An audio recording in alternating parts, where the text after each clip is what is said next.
À Jérusalem, nous sommes en ligne en direct avec notre correspondant Daniel Haïk. Bonjour Daniel Bokertov. La nuit dernière a une fois de plus été mouvementée dans le Golfe Persique et ce pour la 10e nuit consécutive. Et oui, effectivement, Ilana, les forces américaines ont bombardé des positions iraniennes dans la région du détroit d'Ormuz, mais également à l'intérieur du territoire iranien. On a parlé d'explosions à Ispahan, de systèmes de défense antiaérien actionnés à proximité de la centrale de Boucher. Les Iraniens ont également parlé d'explosions dans le sud du pays et à Bandar Abbas. Et comme il le fait régulièrement, le porte-parole de la CENTCOM américaine a expliqué que ces opérations et raids aériens américains étaient avant tout destinés à permettre la libre circulation dans le détroit d'Ormuz. De leur côté, les Iraniens, eux, ont tiré des missiles en direction du Koweït en particulier durant la nuit. Et dans ce contexte, les experts américains affirment qu'il y a actuellement pour le président Donald Trump deux options diamétralement opposées. Oui, la première option, c'est l'arrêt des combats et l'instauration d'un cessez-le-feu de 10 jours. Ce sont surtout les médiateurs comme le Pakistan, le Qatar et l'Égypte qui tentent de promouvoir ce cas de figure. Mais le second cas de figure, c'est la reprise d'une opération d'envergure de l'armée américaine, mais également d'Israël contre des cibles iraniennes dans le but, cette fois, de faire chuter le régime. L'armée américaine a dépêché ces derniers jours d'importantes forces militaires dans la région. Une partie de ces forces ont atterri en Israël. Le président Trump devrait arrêter sa décision à ce sujet dans les tout prochains jours. C'est aujourd'hui, par ailleurs, que le président Donald Trump recevra à la Maison-Blanche le président libanais Joseph Aoun. Une rencontre importante qui devrait déterminer le cadre de la mise en application de l'accord conclu entre Israël et le Liban. D'ailleurs, dès ce matin, il semble que l'on assiste au début du repli des forces de Tsahal de 3 villages au sud Liban qui serviront donc de villages pilotes. À la place de Tsahal, c'est l'armée libanaise qui doit se déployer sur place avec pour mission de tenter de désarmer le Hezbollah, mais côté israélien, on souligne qu'il n'y a pas un seul terroriste du Hezbollah dans ces 3 villages. Hier, le président Donald Trump a lui mis les points sur les i en direction du maire de New York, Zoran Mamdani. Oui, pour le président américain, cela ne fait aucun doute. Benjamin Netanyahou ne pourra pas être arrêté et ne le sera pas lors de son prochain passage aux États-Unis. Une réponse sans équivoque aux déclarations incendiaires du maire anti-israélien de New York qui avait clairement exprimé son intention d'arrêter Netanyahou si le premier ministre israélien venait à séjourner dans le Big Apple, comme on dit. Au passage, Donald Trump en a profité pour faire l'éloge du Premier ministre israélien qui, selon lui, lutte contre le régime iranien. Et puis on va ouvrir à présent une importante page électorale en évoquant tout d'abord en Israël les résultats des primaires au sein du Parti des démocrates. Oui, avec un score impressionnant, 97 000 membres inscrits du Parti Travail sur une totalité de 112 000 ont participé à ce vote qui a déterminé la composition de la liste électorale du Parti des démocrates aux prochaines élections. Dans la future liste électorale, on trouvera donc juste derrière le président du parti Yair Golan les 3 députés travaillistes sortants, Nahama Lazimi, Gilad Kariv et Efrat Reiten. Les nouveaux visages du parti sont Yaya Fink, Gabi Lasky, Omri Ronen et Moshe Radman Bol, qui sont les 2 futurs députés issus de l'état-major des manifestations contre la réforme judiciaire qui parviennent à s'inscrire d'une certaine manière dans les 10 premiers rangs de cette liste électorale. Et puis, au Likoud, on est de plus en plus persuadé, Daniel, que le Premier ministre Benjamin Netanyahou va utiliser le regain de tension avec l'Iran pour annuler les primaires. Oui, ces primaires qui doivent déterminer la liste électorale du parti aux prochaines élections doivent se tenir au début du mois d'août. Mais au sein de la direction du parti, on estime de plus en plus probable que M. Netanyahou, qui ne veut pas de ces primaires, utilisera le prétexte de menaces sécuritaires pour les annuler et pour pouvoir alors former lui seul la liste électorale. En début de semaine, M. Netanyahou, je vous le rappelle, a obtenu le feu vert du tribunal du Likoud afin d'intégrer dans la liste électorale 8 personnalités de son choix. Mais apparemment, il craint que cela ne suffise pas et qu'il soit contraint de déterminer lui-même la composition de la liste afin qu'elle soit plus séduisante en direction de l'électorat de base du Likoud. Et puis dans cette page électorale, le parti d'Itamar Ben-Gvir, la force juive, a lancé hier sa campagne. Oui, le lancement s'est fait au travers d'une vidéo qui a été lancée hier justement dans les réseaux sociaux, une vidéo qui détaille les principales réalisations du ministre de la Sécurité nationale au cours des 4 dernières années. La vidéo présente des citoyens israéliens qui ont bénéficié justement des mesures prises par Ben-Gvir, comme l'élargissement des autorisations de port d'armes, qui crée un climat de sécurité. Cette vidéo dénonce également l'hypocrisie des opposants à Ben-Gvir qui s'insurgent contre des mesures qu'il a prises, mais qui, par ailleurs, en profitent largement. Et puis pour terminer, un accident tragique s'est produit hier au cœur de Jérusalem. Oui, un balcon s'est affaissé sur un café-boulangerie entraînant la mort d'une personne âgée de 80 ans et blessant plusieurs autres personnes qui se trouvaient sur place. Cela s'est passé dans le quartier de Shar et Chesed, au cœur de Rehavia, dans le centre de Jérusalem. Les secours sont très rapidement arrivés sur place, ont évacué le défunt et les blessés. La police enquête pour déterminer les circonstances exactes de cet accident peu courant, il faut bien l'avouer.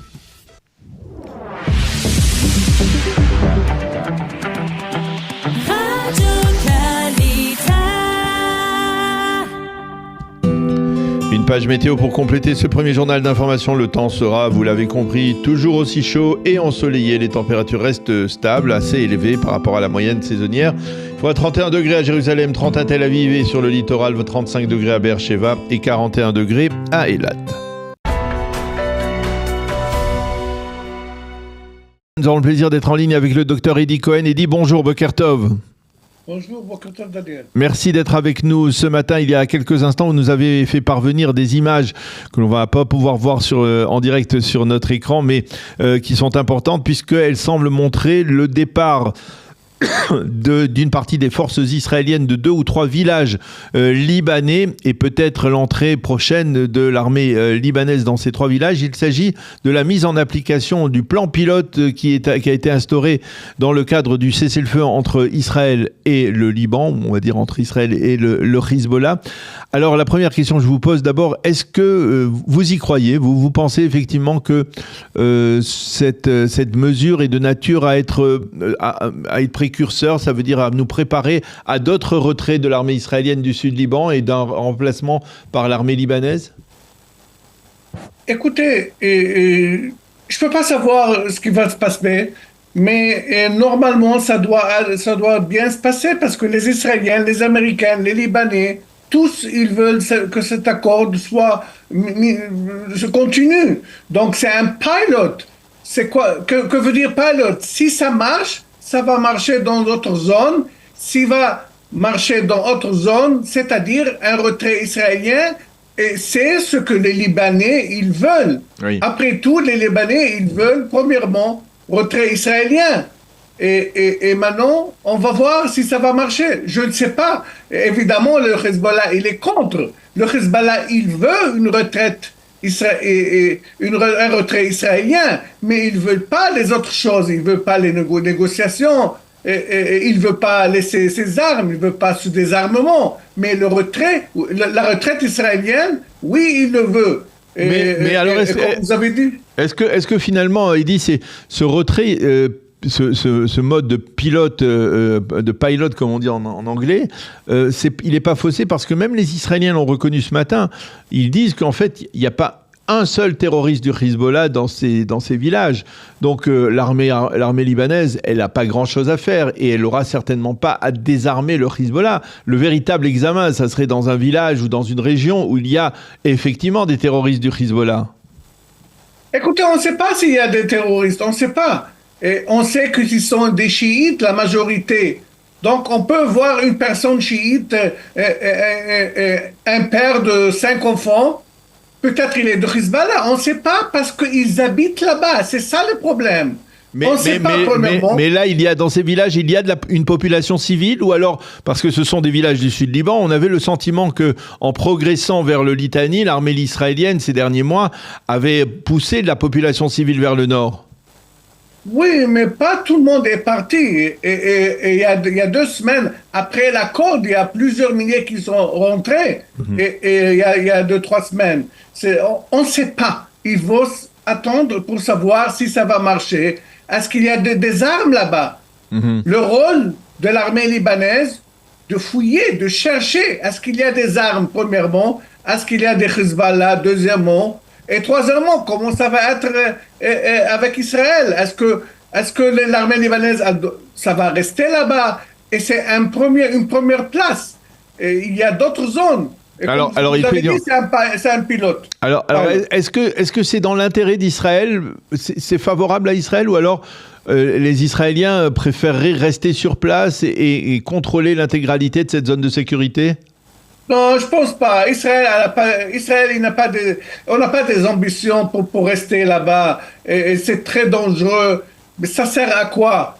on veut pas occuper le sud du Liban. Non, ça sert à protéger les localités du nord du pays. Oui, mais combien de temps on va rester au sud du Liban? Combien de temps on y était là-bas en 82 jusqu'à 2000? L'intérêt israélien, c'est que l'armée libanaise, qu'il y ait une autorité, une armée qui règle les choses, pas l'ONU et pas le Hezbollah. L'armée libanaise, la souveraineté d'un pays voisin, c'est l'intérêt israélien. Alors, est-ce que peut-être vous avez des informations, vous qui êtes très bien informé sur ce qui se passe au Liban, sur le fait que, c'est-à-dire justement, est-ce que les pays, on va dire, qui sont impliqués dans la conclusion de cet accord, je parle en particulier des États-Unis, mais peut-être qu'aussi l'Europe aussi, mais les États-Unis, est-ce qu'ils donnent le sentiment de vouloir renforcer l'armée libanaise, cette armée qui, on le sait, hein, elle est noyautée par des éléments chiites, par des éléments pro-Hezbollah, donc il faudrait... Est-ce que l'armée, est-ce qu'il y a une chance, parce qu'on en a parlé ensemble plusieurs fois ici à cette antenne, sans un renforcement solide de l'armée libanaise, ça ne marchera pas. Écoutez, entre autres, c'est ça le but. Et vous avez parlé du début. Le but du voyage du président Joseph Aoun.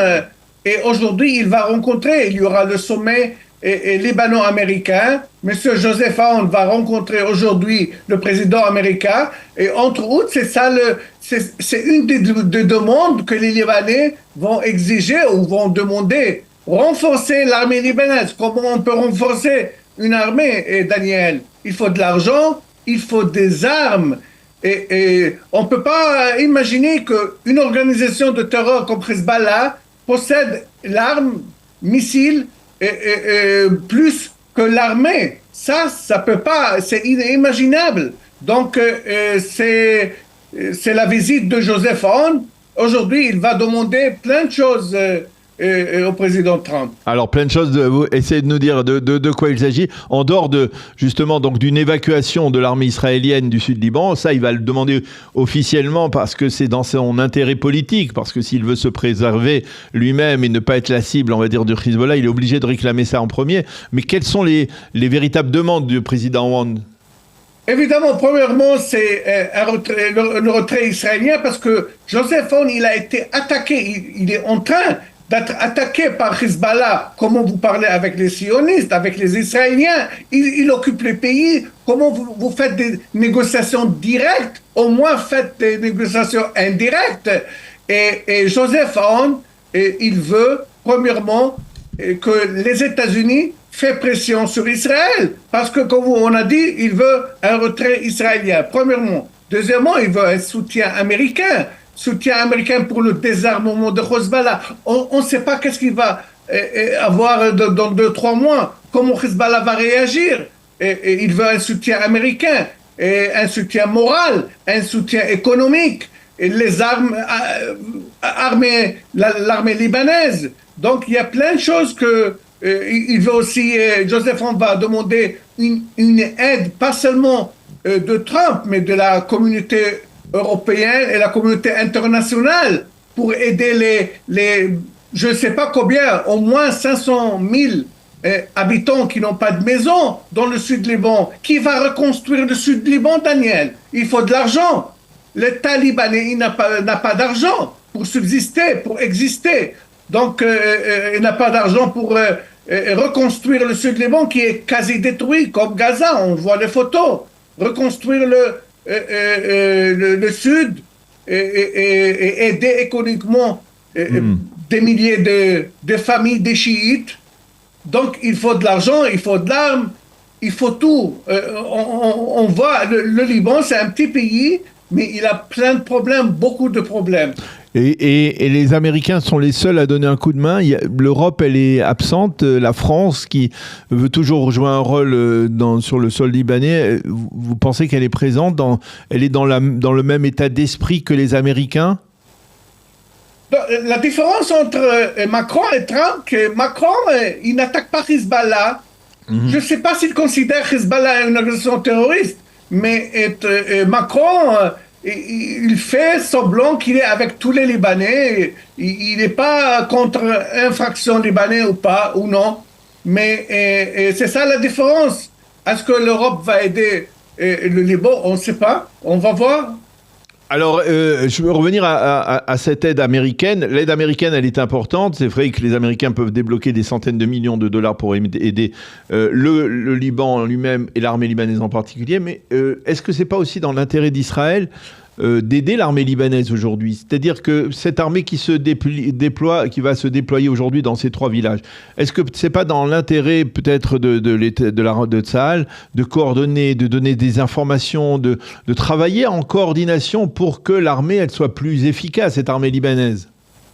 Évidemment, ce qu'on a dit au début, et c'est l'intérêt israélien, et aussi maintenant, ainsi les médiateurs américains, ils ont un rôle. Parce que si l'armée libanaise coopère avec Israël directement, c'est une trahison. Comment une armée arabe coopère, c'est genre Vichy. C'est une trahison. C'est pour cela qu'il y a le rôle américain. Mais écoutez, M. Trump, il ne va pas donner de l'argent et il ne va pas aider le Liban pour rien. Il va demander, il va exiger le désarmement de Hezbollah, que le gouvernement libanais soit très strict envers Hezbollah. C'est pas gratuitement. Les Américains, ils donnent, comme vous le savez vous-même, ils donnent jamais gratuitement des choses ou de l'argent. Alors, je voudrais avoir votre appréciation sur une information que je lisais ce matin et que nous allons fournir dans la revue de la presse israélienne dans quelques instants, qui est parue dans le Maariv, qui parle d'une démarche enclenchée par les Américains qui vise à affaiblir le Hezbollah, mais pas seulement sur le terrain, c'est-à-dire mais uniquement également en frappant, on va dire, l'économie, les finances du mouvement terroriste et donc et également en essayant de réduire son poids dans la vie politique libanaise. Vous avez vent de ce genre d'informations qui viendraient des États-Unis en particulier? Écoutez, on a fait ça, on a entamé ça il y a 1 an, quand on a attaqué les banques de Hezbollah et les Change Express, tout l'argent. On a entamé ça, on a commencé il y a 1 an. Mais maintenant, le plus important, c'est affaiblir le Hezbollah sud de Litanie.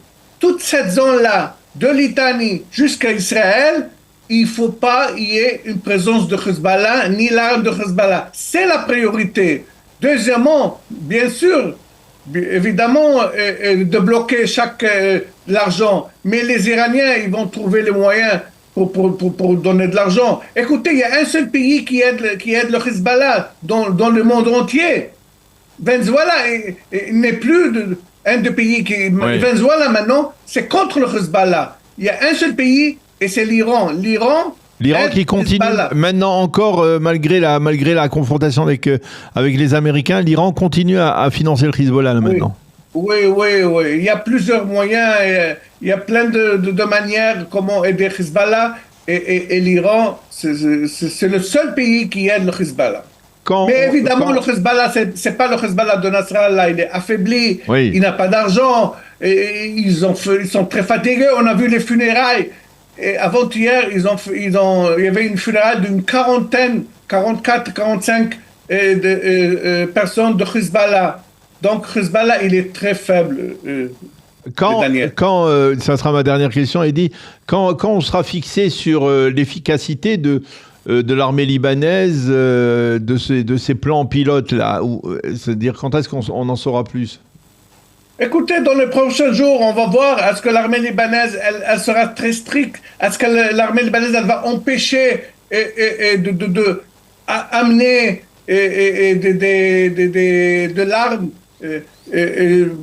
dans les zones? Est-ce que ce sera une zone stérile, sans armée, sans Hezbollah, sans armes, sans drones?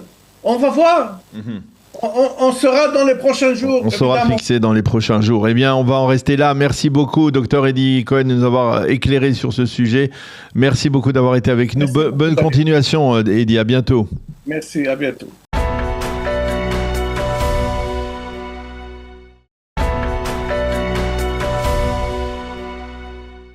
Et ce matin, le Yediot Aharonot consacre sa manchette à un bilan, celui des ministres du gouvernement de Binyamin Netanyahou. Le grand quotidien israélien nous annonce qu'au cours des prochains jours, il présentera le bilan de 4 années de travail des ministres les plus importants du gouvernement sortant.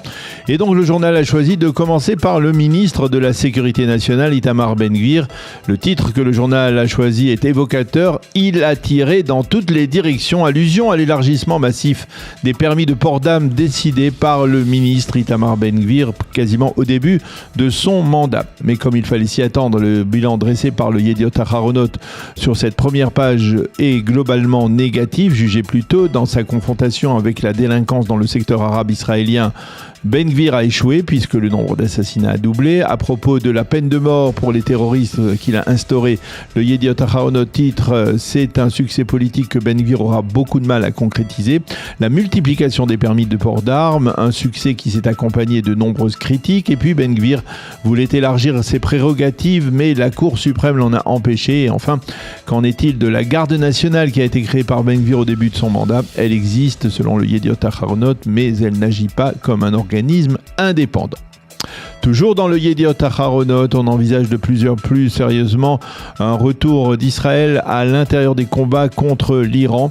Itamar Eichner affirme qu'au sein de Tzahal, on n'attend plus qu'un feu vert de l'échelon politique israélien, mais l'on comprend que ce seront les Américains qui prendront cette décision. D'ailleurs, hier soir s'est tenue une réunion du cabinet restreint pour la sécurité nationale. Binyamin Netanyahou voudrait, lui, assister aux obsèques de Lindsey Graham la semaine prochaine aux États-Unis et en profiter pour rencontrer là-bas Donald Trump, mais les conseillers du vice-président J.D. Vance tentent de torpiller une telle rencontre. En page intérieure, le Israël Hayom considère que l'on n'est pas du tout à la veille d'un cessez-le-feu en dépit des efforts entrepris par le Pakistan et par d'autres pays médiateurs comme l'Égypte et le Qatar dans ce sens. Le Site 12 affirme en page d'ouverture ce matin que Donald Trump semble déterminé à reprendre les combats de manière très élargie. Il veut venger la mort des 2 soldats américains. Dans le Israël Hayom, le général Tzvika Chaïmovitch considère que l'heure est venue pour les Américains de frapper fort l'Iran, tandis que Shahar Kleinman, lui, évoque dans son éditorial la formation d'une coalition de pays arabes modérés victimes des attaques iraniennes de ces 10 derniers jours, une coalition qui réunirait les Émirats, le Koweït, la Jordanie et d'autres pays encore, tandis qu'un commentateur saoudien, lui, croit savoir que l'Iran est en train d'utiliser ses dernières cartouches. Les quotidiens israéliens et les sites d'information se penchent sur la mise en application de l'accord de cessez-le-feu entre Israël et le Liban. Le Israël Hayom a choisi de consacrer sa manchette à ce qu'il appelle l'examen du retrait israélien. Il s'agit bien entendu de ce retrait d'une partie des forces de Tzahal de plusieurs localités du sud Liban. Selon le plan déterminé par les Américains, Israël va devoir à partir d'aujourd'hui évacuer 3 villages du sud Liban afin de permettre à l'armée libanaise de s'y déployer. Ce sont 3 villages dans lesquels d'ailleurs il n'y a plus un seul terroriste du Hezbollah. L'objectif est de créer une atmosphère positive, dit-on, au sein de l'échelon politique et diplomatique. Et c'est ce qu'affirme le Israël Hayom ce matin. Quant au Yediot Aharonot, il indique que Tzahal se prépare à 3 cas de figure: un repli et un succès de ce pilot, un maintien des forces israéliennes sur place au sud Liban pour l'instant, et même la progression des forces israéliennes au-delà de la ligne jaune actuelle, c'est-à-dire au nord du fleuve Litanie. Le Maariv lui publie ce matin sur son site une information intéressante sur l'affaiblissement continu du Hezbollah. Le Maariv parle de stupéfaction dans le monde arabe. Les Américains ont enclenché des démarches visant à priver le mouvement terroriste chiite d'argent et visant également à minimiser son poids dans la vie politique libanaise. Cela pourrait conduire à l'extinction progressive, dit-on, du mouvement. Il s'agirait d'une démarche coordonnée avec des pays comme la Syrie, l'Irak et certains pays du Golfe Persique comme les Émirats. Dans le Israël Hayom, Shirit Avidan Cohen consacre un dossier à la menace turque qui, selon elle, modifie les règles du jeu au Proche-Orient. Elle explique que l'affaiblissement de l'Iran ouvre la voie à une présence accrue de la Turquie dans la région. Erdogan veut amplifier son influence en freinant celle d'Israël et en tentant de torpiller les alliances que Jérusalem pourrait conclure avec certains pays arabes modérés. Shirit Avidan Cohen cite des experts sécuritaires qui affirment qu'Israël doit se préparer à un tel enjeu et au bout du compte doit peu à peu réduire sa dépendance dépendance, en particulier militaire, envers les États-Unis. Parmi les pays où l'influence turque est grandissante, la Syrie, qui entend façonner le nouveau régime d'Achara. C'est aussi le Qatar qui explique qui aspire à une coordination militaire et diplomatique avec Ankara. Et puis les quotidiens israéliens nous brossent ce matin un portrait de Khalil El-Khaya qui a été officiellement désigné hier comme le nouveau chef du Hamas. On découvre dans ce portrait que le successeur de Yahya Sinwar a 66 ans, qu'il est docteur en théologie islamiste, qu'il était justement l'homme de confiance de Sinwar et qu'il a échappé de justesse à la fameuse tentative d'élimination de la part d'Israël lors de l'attaque contre la villa au Qatar, et que son élection est encore une victoire des Iraniens qui placent un homme à eux à la tête de l'organisation terroriste. D'ailleurs, l'Israël Hayom nous montre une photo de Khalil El-Khaya accueilli par le précédent guide suprême Ali Khamenei. Sur le fond et sans surprise, Khalil El-Khaya repousse catégoriquement tout projet de désarmer son mouvement dans la bande de Gaza. En politique intérieure maintenant, une page importante des quotidiens et les sites d'information se penche sur les résultats des élections primaires au sein du Parti des démocrates. Le Israël Hayom parle en première page de ces élections et souligne que les grands vainqueurs sont les députés travaillistes sortants qui ont réussi à se classer aux 3 premiers rangs après Yair Golan, le président du parti. Et le journal insiste sur l'échec de Naor Darkis, un candidat homosexuel qui s'était distingué ces dernières semaines par des prises de position ultra-radicales et très controversées. Et puis enfin, le site N12 se fait l'écho du dernier sondage que la chaîne a diffusé hier soir dans son journal télévisé. Et dans ce sondage, Yachar, le parti de Gadi Eisenkot, continue à se renforcer d'un mandat, tout comme le Likoud d'ailleurs, tandis que ce sont Naftali Bennett, Avigdor Lieberman et Bezalel Smotrich qui s'affaiblissent, leur parti en particulier s'affaiblissent. Et puis l'entrée en liste de petites formations de centre-droite modérée, qui seraient dirigées par exemple par Yuli Edelstein, pourrait bouleverser la carte politique. C'est ce que l'on affirme ce matin à travers ce sondage de la chaîne 12. C'est la fin de cette revue de la presse. Dans 3 mois, le 27 octobre, les Israéliens retourneront aux urnes. Et comme à chaque campagne, les instituts de sondage vont rythmer l'actualité semaine après semaine avec leurs prévisions de sièges à la Knesset. Sauf qu'en ce moment, ces sondages racontent des histoires radicalement différentes. Et c'est de ça que je veux vous parler aujourd'hui. Prenez les derniers sondages publiés. Selon les instituts, l'écart entre le bloc de Netanyahou et le reste de l'échiquier politique peut varier de plus de 10 sièges d'une chaîne à l'autre. D'un côté, nous avons les sondages diffusés par la chaîne 14 et analysés par Shlomo Filber, ou encore ceux donnés par l'Institut Direct Pulse de I24 News, qui donnent systématiquement au camp du Premier ministre une avance nette. Parfois, il crédite ce camp de 65 sièges sur 120. Et de l'autre, nous avons les instituts des chaînes 11, 12, 13, Kantar, Midgam, Mahagar Mochot, qui dessinent un paysage bien plus serré et qui créditent le camp de Netanyahou d'environ 50 sièges. Nous avons donc un écart de 15 sièges. C'est énorme. Comment peut-on expliquer cela? Alors, il y a d'abord des raisons techniques. Les instituts de sondage ne recrutent pas les sondés de la même manière. Pour certains, ils utilisent des panels Internet préconstitués, pour d'autres, des démarchages plus aléatoires. Et certains secteurs de la société israélienne peuvent être difficiles à sonder par ces moyens, comme par exemple la population orthodoxe ou encore la population arabe. Il suffit d'une erreur de représentation dans ces segments pour faire basculer plusieurs sièges d'un bloc à l'autre. Chaque institut applique aussi sa propre méthode de redressement statistique et doit parier à l'avance sur les petits partis qui franchiront ou non le seuil d'éligibilité qui est fixé à 3,25%. On comprend qu'une seule décision dans un sens ou dans l'autre peut redistribuer toutes les cartes. Il y a aussi un phénomène plus politique. Une partie de l'électorat de droite se montre historiquement plus réticente à répondre aux instituts proches du mainstream médiatique souvent identifié avec la gauche israélienne et se méfie donc de cette presse.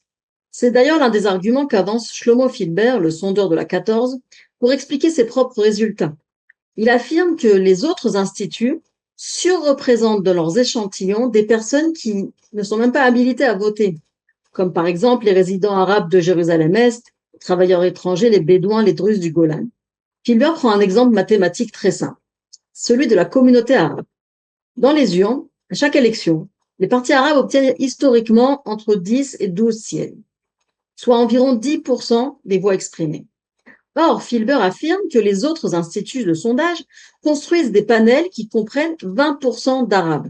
Ils surreprésentent donc ce secteur. Pour lui, cela revient virtuellement à leur donner 18 sièges, alors que habituellement ils n'obtiennent que 10 à 12 sièges. Ce qui est donc déconnecté de la réalité électorale et gonfle de manière artificielle le score de l'opposition. Alors, ce qui est certain, c'est que l'histoire récente incite à la prudence. Souvenez-vous des dernières élections en 2022. La quasi-totalité des instituts de sondage, jusqu'au dernier jour, annonçait un match très serré, un match nul quasiment, à 60-60 entre les deux blocs. Au final, le bloc de droite a obtenu 64 sièges. Une différence qui est assez importante pour être soulignée. En fait, ce qu'il s'est passé, c'est qu'à l'époque, personne n'avait vu venir l'effondrement de Meretz, qui n'a pas passé le seuil d'éligibilité, ni l'échec de Balad, le parti arabe, qui n'a pas passé le seuil d'éligibilité.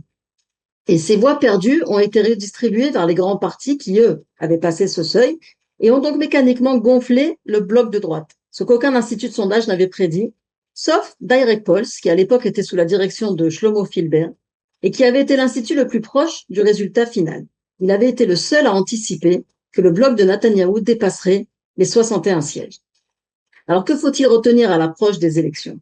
Un sondage n'est jamais une prophétie. C'est une photographie prise à un instant précis avec une marge d'erreur et surtout des choix méthodologiques. Et souvent, il faut aussi le dire, une proximité éditoriale avec le média qui le commande. Enfin, une partie de l'électorat israélien ne se décide qu'à la dernière minute. Et ça aussi, ça joue dans les résultats finaux. Donc, au moment du vote, la participation réelle peut tout changer. Bref, les sondages sont des outils intéressants. Il convient de les observer avec intérêt, de les comparer. Mais il vaut mieux ne pas les prendre pour argent comptant. Nous avons le plaisir d'être en ligne avec Peggy Sidor. Peggy, bonjour, Boker Tov. Bonjour. Merci d'être avec nous. Je rappelle que vous êtes journaliste, écrivain, spécialiste dans le cas précis du dossier du monde orthodoxe. Et bien entendu, avec vous, je voudrais que l'on réagisse aux propos tenus par le Rav Dov Lando, qui est considéré comme le leader spirituel, le guide spirituel du monde lituanien orthodoxe, ce monde des yeshivot, on va dire, pour simplifier, qui dans une conversation avec justement le Rosh Yeshiva de la Yeshiva de Mir, qui est la plus grande yeshiva, on va dire, au monde aujourd'hui, a apparemment donc insulté les soldats du mouvement sioniste religieux, les soldats israéliens qui combattent, en les traitant de Rechaïm, en affirmant que d'une certaine manière ils étaient aussi des assassins parce qu'ils se livraient donc à l'assassinat de personnes dans le cadre de cette guerre. Ce sont des propos qui ont suscité beaucoup de réactions et beaucoup de colère dans le monde sioniste religieux. Il faut l'avouer, on va certainement s'arrêter là-dessus, il y a un véritable problème, on va dire, différent d'interprétation idéologique entre le monde sioniste religieux et le monde orthodoxe aujourd'hui, qui suscite de très vives tensions entre les deux parties. Alors, Peggy, d'abord, votre réaction, comment vous avez compris les propos du Rav? Il faut d'abord remettre les choses dans leur contexte. Le Rav Lando ne connaît pas la société générale hors du monde Haredi. Il ne la connaît pas, il n'essaye pas de la connaître. Pour lui, c'est vraiment en dehors de son horizon, de ses horizons. Et donc, il ne connaît pas, si vous voulez, je vais essayer de dire d'une manière diplomatique, les finesses et les retors de la situation géopolitique et militaire. Pour lui, une guerre, c'est quelque chose dans lequel un juif orthodoxe, ultra-orthodoxe pratiquant, ne sont pas censés être mêlés, sauf dans des cas d'extrême, un cas extrême, quand on appelle une Mechemet Mitzvah, une guerre de Mitzvah. Il n'a pas le sentiment que c'est la situation, quelle que soit la raison. Ses proches ne lui expliquent pas, ne le tiennent pas au courant, il veut pas savoir, je ne peux pas vous dire ce qui se passe. Le fait est qu'apparemment cette déclaration vient de quelqu'un qui ne connaît pas vraiment la situation, qui ne comprend pas la gravité d'une partie de la situation. Attendez, je vous arrête. Non, il a dit quelque chose de très simple, il a dit ce n'est pas, c'est une guerre qui est menée pour l'honneur du gouvernement ou de l'État. C'est pas quelque chose où les Juifs ultra-orthodoxes doivent être mêlés. C'est simple. Ouais. C'est ce qu'il a dit. Mais alors, c'est-à-dire, ce sont les Gdolim, comme on les appelle ici, ce sont des personnalités qui sont, on va dire, qui sont les chefs de file de centaines de milliers de personnes. Ça veut dire que ils sont ici, mais ils ne sont pas ici, ils ne comprennent pas. Il y a personne qui leur explique la réalité, qui leur explique que l'État d'Israël est en guerre parce qu'il a été attaqué par des ennemis et qu'il a fallu sortir au combat depuis le 7 octobre, qu'il y a des centaines de milliers de soldats qui font des centaines de jours de réserve dans l'armée israélienne, dans le sud, dans le nord. Ils ne savent pas tout ça. C'est-à-dire, ils le savent très peu. Ils ne sont pas vraiment informés. Ça, je peux vous dire qu'une partie d'entre eux, et probablement le Rav Landau aussi, ne savent que très peu de ce qui se passe. De leur point de vue, d'abord, il y a une chose dont il faut se rappeler. Dans le monde ultra-orthodoxe, vraiment très religieux, une guerre qui arrive en Israël dans laquelle il y a beaucoup de victimes et qui est très grave, comme ce qui s'est passé le 7 octobre, c'est une punition divine. Ça peut être perçu d'abord comme une punition divine. Donc, de toute manière, il faut faire attention, il faut vérifier ce qu'on a fait, pourquoi on a mérité ça. Et donc, la réaction est totalement différente d'une réaction d'un État moderne, d'une société moderne. Et il n'y a personne. Le sionisme religieux. Non, il n'y a personne qui, parmi les rabbins autour de ces grandes figures rabbiniques, il n'y a personne qui leur explique. Pourquoi personne ne vient. Pourquoi, par exemple, ne serait-ce que les élus locaux ou les élus, par exemple, à la Knesset ne viennent pas pour leur expliquer. Voilà la situation dans laquelle on se trouve. Voilà ce qui se passe. Voilà pourquoi il y a tant de colère envers le monde orthodoxe. Voilà. Il n'y a pas ce genre de démarche. Ils expliquent très peu. Ils expliquent le minimum nécessaire, et le minimum nécessaire aux yeux de ses assistants, de ses proches, n'est pas forcément le minimum nécessaire à vos yeux ou aux miens. Ça, il faut comprendre comment ça fonctionne. Ensuite, il y a cette question de quand il arrive quelque chose de grave, une des premières réactions, c'est une punition divine. Qu'avons-nous fait pour mériter ça? Il faut se revérifier, il faut vérifier notre conscience, il faut vérifier ce qu'on a fait et améliorer notre attitude par rapport à notre religion, à notre foi. Ça, c'est la deuxième chose. La troisième chose, et c'est pas du tout contraire l'un à l'autre, c'est que du point de vue du Rav Landau, envoyer les jeunes de yeshivot à l'armée, c'est admettre qu'ils ne reviendront pas. Ils ne croient pas. Et ils n'ont pas tellement tort. Parce que être ultra-orthodoxe, Daniel, vous le savez autant que moi, c'est pas seulement observer les mitzvot et faire attention à la moindre chose. C'est une réflexion. D'ailleurs, dans le monde orthodoxe, on appelle ça la hashkafa. C'est une manière de réfléchir, une manière de voir la réalité, une manière de concevoir la réalité, qui est différente de celle d'un homme moderne religieux, vraiment pratiquant, mais sioniste. C'est très différent. Et de leur point de vue, un jeune qui quitte la yeshiva pour aller à l'armée, qui se trouve dans des ordres de combat, qui va tuer, parce qu'il faut l'admettre, c'est de ça qu'il s'agit à la fin, pour lui, c'est quelqu'un qui est perdu pour le monde ultra-orthodoxe. Donc pour lui, il n'est pas convaincu, probablement parce qu'il ne sait pas toute la vérité. Et ça, il faudrait se poser la question pourquoi. On le met vraiment, ou peut-être que c'est lui qui veut pas entendre tous les détails. Pour lui, cette guerre n'est pas une guerre inévitable. C'est pas une guerre à laquelle, comme quand c'est écrit dans la Torah, le khatan sort de sa coupa et même la mariée sort parce que c'est une milchemet mitzvah. C'est pas comme ça qu'il voit ce qui se passe en ce moment. Mais vous êtes d'accord avec moi que tout dépend, on va dire, de l'environnement dans lequel il évolue. C'est-à-dire que il ne va aller pas. Mais il est complètement déconnecté. Vous croyez que le Rav Landau lit les journaux le matin, écoute la radio, voit la télé? Non, mais il y a des gens qui viennent l'informer. Oui, alors il l'informe selon ce qu'il pense être nécessaire. Et de toute manière, la part qui est réservée à l'information de ce qui se passe à l'extérieur est de toute manière, dans ce cadre-là, très restreinte. Ouais. Très restreinte. Alors, disons, mettons le Rav Landau de côté, bien que ce soit lui qui ait prononcé ces propos. si on descend plus bas, c'est-à-dire il y a des gens qui savent, les députés orthodoxes savent de quoi il s'agit, savent dans quel état d'esprit la société se trouve. Les rabbins, on va dire même le grand rabbin de la yeshiva, le rosh yeshiva de la yeshiva de Mir, c'est pas possible qu'il ne sache pas à quel point il y a aujourd'hui des tensions dans le monde dans le monde sioniste religieux par rapport au monde orthodoxe. C'est pas possible qu'ils ne comprennent pas ces ceux-là comprennent, Daniel, ceux-là à ce niveau-là probablement comprennent. Mais pour eux, je veux dire comment ils réfléchissent. Il y a une guerre, effectivement c'est grave, on comprend. Ils sont quand même un petit peu plus informés, ils ont accès en partie, pas tous, il faut pas s'imaginer que tous. Je veux dire, cette idée qu'il y a des rabbins de ce niveau-là qui le matin commencent leur journée avec la radio, avec je sais pas, avec la télé, avec les sites internet, non mais ça n'existe pas dans leur quotidien. C'est hors de question. Donc bon, ok, la plupart d'entre eux, surtout les membres, ceux qui sont à la Knesset, savent ce qui se passe. Mais ils se sentent attaqués. Ils ont le sentiment que, je dirais même peut-être que, enfin le Rav Lando peut-être, ont le sentiment qu'à la lumière de cette guerre, le gouvernement, l'État a trouvé un moyen de faire sortir les jeunes des yeshivot et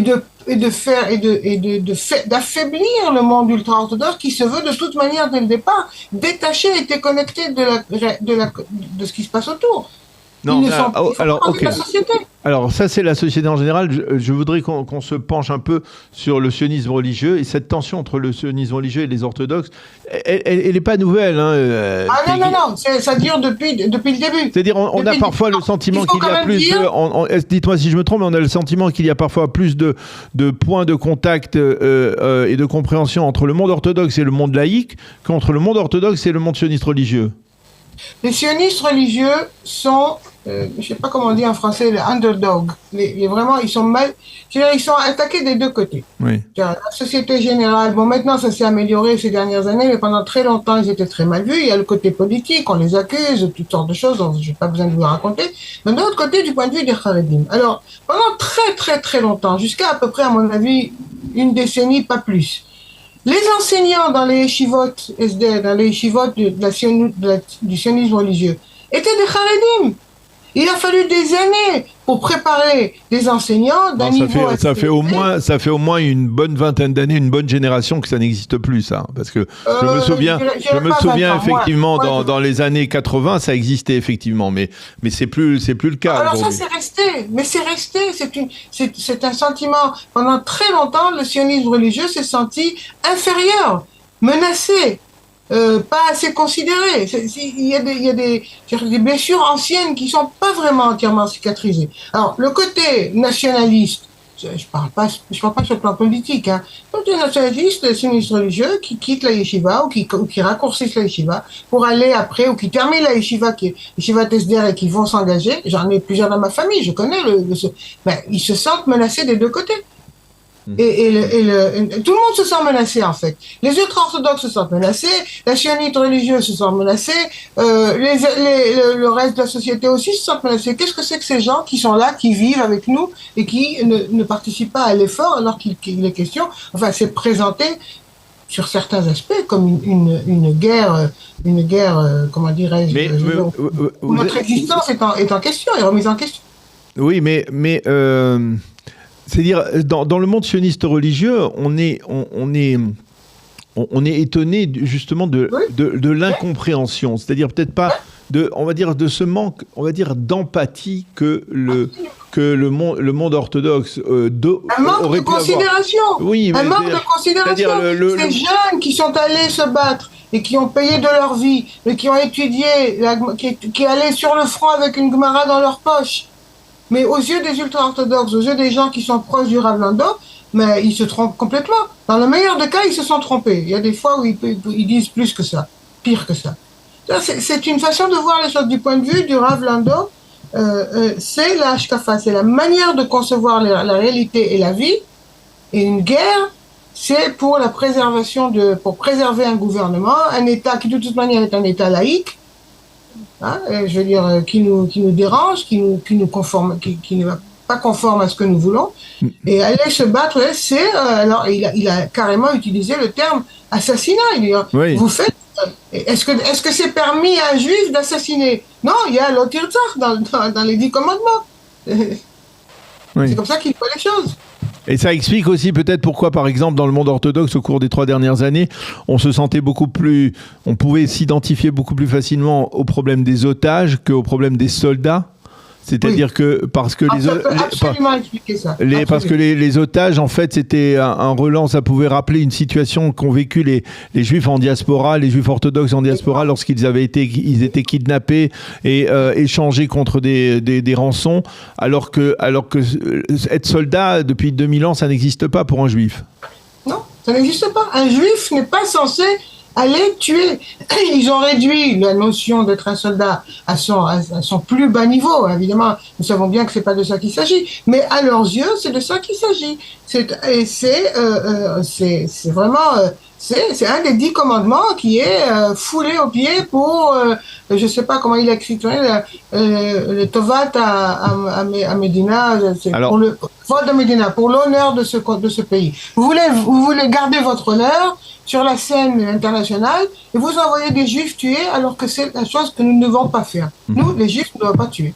Alors concrètement, maintenant, pour essayer de se projeter, parce qu'on va vers des élections, et est-ce que ces tensions entre, par exemple, 2 publics qui forment le bloc de la coalition gouvernementale actuelle, est-ce que ça risque justement de remettre en cause le maintien de cette coalition au lendemain des élections? C'est-à-dire que à cause de la guerre ou à travers la guerre, à travers ces tensions entre le sionisme religieux et le monde orthodoxe, eh bien, un député sionisme religieux et un député orthodoxe ne pourront pas vivre ensemble dans la même coalition gouvernementale. Vous savez, les représentants à la Knesset et du sionisme religieux et du monde ultra-orthodoxe haredi sont très pragmatiques. Ils s'arrangent très bien ensemble, ils s'entretuent, ils s'engueulent, ils se disent des choses désagréables, ils se font des... Mais finalement...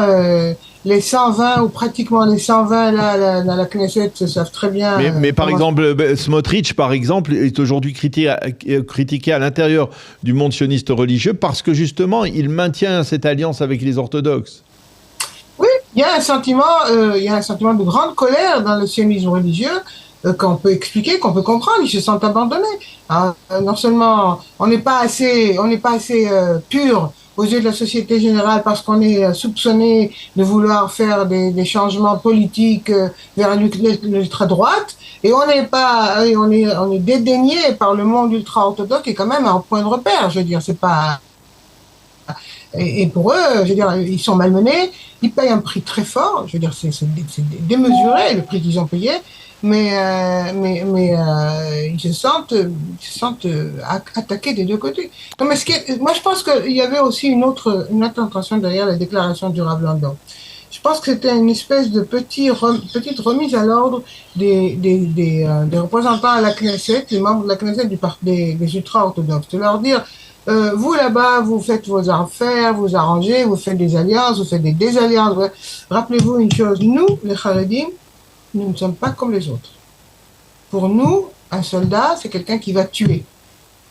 Et pour un juif, ça fait 2000 ans que les juifs ne sont pas mêlés à des choses pareilles. Oui. Et vous n'allez pas changer ça. Oui, mais dans la tradition juive, sur la terre d'Israël, il y avait les armées du roi David, il y avait il y avait Bar Korba qui aurait pu être le Mashiach, qui était Rabbi Akiva, qui était... Le judaïsme d'aujourd'hui, et surtout le judaïsme ultra-orthodoxe haredi, ne se redemande pas de l'époque biblique, mitraïque, mais de la diaspora. C'est fini, il n'y a plus de soldats. Ça fait 2000 ans qu'on n'a pas eu de soldats. Et pour eux, cette menace est sérieuse, elle est grave. Elle menace le mode de vie, l'appartenance. Je l'ai dit, c'est pas le nombre de mitzvot, de choses qu'ils observent. C'est beaucoup plus que ça. C'est la manière de penser, de réfléchir, de voir la réalité extérieure. Et ça, le Rav Landau, apparemment, est très inquiet. Parce que cette déclaration, Parce qu'il a dû s'imaginer que ça allait faire des réactions. D'ailleurs, il a dit, oui, ça a été mal compris, vous avez voulu machin, bon, ça a été dit, quoi. Je veux dire. Ouais, ça a été dit, et c'est le reflet certainement de cet état d'esprit.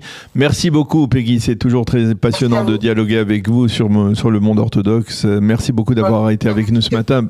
Bonne continuation. À bientôt. Merci, Peggy. Voilà, il est 8h54 sur Radio Kalita. Nous terminons cette heure d'actualité avec la chronique de notre ami Gilles-William Gonaldel, telle qu'elle a été présentée dans le grand journal de Steve Nadjar sur les ondes de Radio J. Bonne journée, bonne continuation, à demain, bientôt.